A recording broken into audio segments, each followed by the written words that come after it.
انور اقبال صاحب بھی اس وقت ہمیں جوائن کر چکے ہیں واشنگٹن ڈی سی سے۔ انور اقبال صاحب بتائیے گا، ایران نے بھی ایکسیپٹ کر لیا ہے جنگ بندی کے حوالے سے جو معاملات تھے، اور اب جو ہے وہ اسلام آباد کے اندر جو ہے وہ فائنل راؤنڈ کی میزبانی کی باتیں ہو رہی ہیں۔ کیا کہیں گے سر، بہت بڑا انیشیٹو ہے اس وقت، تو عالمی دنیا کی نظریں پاکستان پر جم گئی ہوں گی؟ بالکل بالکل، نظریں جمیں یا پگھلیں، بات یہ ہے بھائی کہ کام بڑا ہوا ہے۔ اب یہ دیکھیں نا کہ ایک اس سے تیسری عالمی جنگ کا خطرہ تھا، پورے خطے میں تباہی کا خطرہ تھا، اس میں پاکستان نے ایک پازیٹو رول پلے کر کے اس کو روکا ہے، تو بہت بڑی بات ہے۔ تو آپ اس بات کو چھوڑ دیں گے عالمی دنیا کی نظریں جمی یا نہیں جمی، عالمی نظر ہم ان باقی دنیا کی نظریں ہم پہ جمی یا نہیں جمی، ہم نے ایک بہت اہم کام کیا ہے۔ بتائیے گا کہ فائنل راؤنڈ کی بات کی گئی ہے ایران کی جانب سے، تو آپ کو لگتا ہے کہ کچھ پیش رفت کی امید جو ہے وہ جاگ سکتی ہے اس تمام تر صورتحال کے اندر؟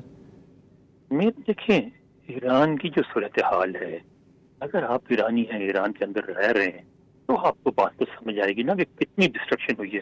آپ کے لیے تو بہت آسان ہے کراچی لاہور میں بیٹھ کے کہہ دینا کہ ڈٹ جاؤ، جہاد فرض ہے، مومنوں جان دے دو، لیکن جب حکومت ہے اور ان کے 9.5 کروڑ لوگوں کی ذمہ داریاں ہیں اور ایک تباہی ہو رہی ہے، تو اس میں آپ کیا کریں گے؟ اس میں تو آپ اپنی عوام کی جان بچانے کی کوشش کریں گے۔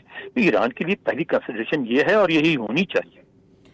لیکن واضح طور پر انور اقبال صاحب بتائیے گا کہ اب جو معاملات تھے کہ وہ دونوں ممالک کی ایک مجبوری تصور کیے جا سکتے تھے کہ ایک جانب ملک جو ہے وہ نکلنا چاہ رہا ہے کیونکہ اس کے اوپر تنقید بہت زیادہ ہو رہی ہے، اور دوسری جانب ملک جو ہے وہ ان تمام صرف تنقید نہیں، صرف میں آپ کو روکو، صرف تنقید کی بات نہیں ہے کہ صدر ٹرمپ پہ تنقید ہو رہی تھی، امریکہ بھی پھنس گیا تھا، کیونکہ ایسی جنگ تھی امریکہ، ٹھیک ہے اس میں صلاحیت ہے 20 سال بھی لڑ سکتا تھا، لیکن اسے نکلتا کیا؟ افغانستان میں 20 سال لڑتے رہے، کچھ بھی نہیں نکلا۔ تو اس لیے آپ یہ سمجھیں کہ دونوں پھنسے ہوئے تھے، اور دونوں کو ایک چاہیے تھا بندہ جو ہاتھی کی دم کھینچ کے نکال لے لوٹے سے باہر۔ وہ پاکستان نے کردار ادا کیا، ہاتھی کی دم کھینچنے والا۔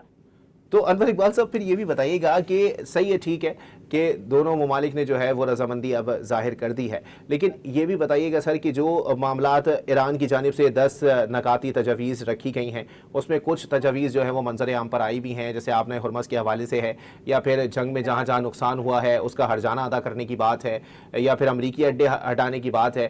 ان تجاویز کے اوپر امریکہ کی موجودہ اگر انتظامیہ کی میں بات کروں، ان کے مائنڈ سیٹ کو دیکھتے ہوئے، طریقہ کار کو دیکھتے ہوئے، وہ اس پر غور کر سکتے ہیں یا پھر اس پر کوئی پیش رفت ہو سکتی ہے؟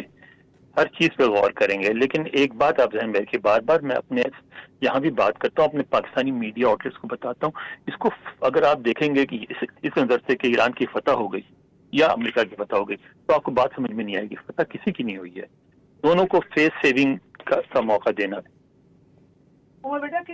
لیکن انور اقبال صاحب یہ بھی بتائیے گا واضح طور پر، کیونکہ عالمی ماہرین کی جانب سے یا پھر خود امریکہ کے اندر جو ہے وہ کچھ ایسے لوگ ہیں جو کہ مخالفین میں شمار بھی نہیں ہوتے، وہ سابق بیوروکریٹس ہیں، سابق CIA افسران ہیں، ان کی جانب سے بھی یہ کہا گیا تھا کہ یہ جنگ تو امریکہ کی تھی ہی نہیں، یہ تو کسی اور کی جنگ کے اندر امریکہ جو ہے وہ معاملات لے کر کود گیا تھا اور اسی چیز میں وہ پھنس گیا تھا۔ اسی وجہ سے جو ہے وہ JD وینس نے جو ہے وہ اسرائیل کے پرائم منسٹر کو باتیں بھی سنا دی تھیں۔ تو آپ کو لگتا ہے کہ اتنا جو ہے وہ معاملات، اتنی ایک ملک کی طرف جھکاؤ ہونا یا پھر امریکہ کا کسی پرائم منسٹر کی اتنی بات سن لینا، یہ کسی بھی طور پر ایکسیپٹیبل ہے؟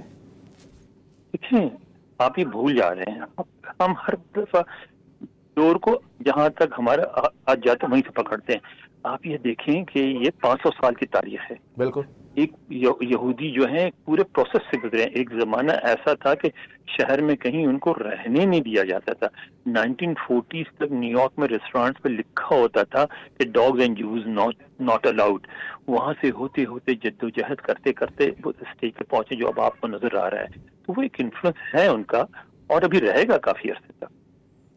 تو انور اقبال صاحب پھر واضح طور پر یہ بھی بتائیے گا کہ جو چیزیں اب دکھائی دیں گی اس کے تناظر میں 12 دن کی تو جنگ بندی، اب 14 دن کی جو جنگ بندی کی بات ہو رہی ہے، یہ تو خیر ایک طرف ہے، لیکن زیادہ تر لوگ یہی کہتے ہیں کہ اب جو ہے وہ اس کو جو ہے وہ واضح طور پر مستقل جنگ بندی کی طرف لے کے جایا جائے گا۔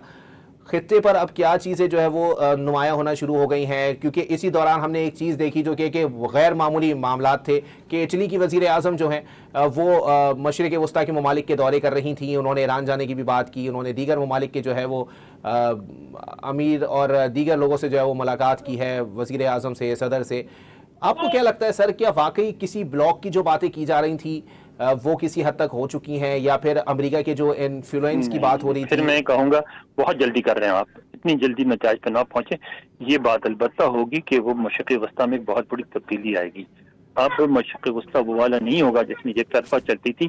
اب آپ کو میں وہی پوچھنا چاہ رہا ہوں انور اقبال صاحب کہ وہ جو وہاں کے تبدیلی ملکوں ہوگی کی باتیں وہ سنیں نا، پازیٹیو وہاں کے ہوگی یا ملکوں کی بات نیگیٹو ہوگی؟ نہیں یہ پازیٹیو ہوگی، لیکن اچھا، وہاں کے ملکوں کی باتیں سننی ہوگی. یہ نہیں ہوگا کہ اچانک کوئی کچھ فرنٹ بن جائے گا، کوئی الائنس بن جائے گا. لیکن اب آپ کو کنسلٹ کرنا پڑے گا، ایران کو بھی، سعودی عرب کو بھی، دوسروں کو بھی، سب کو ساتھ لے کے چلنا پڑے گا.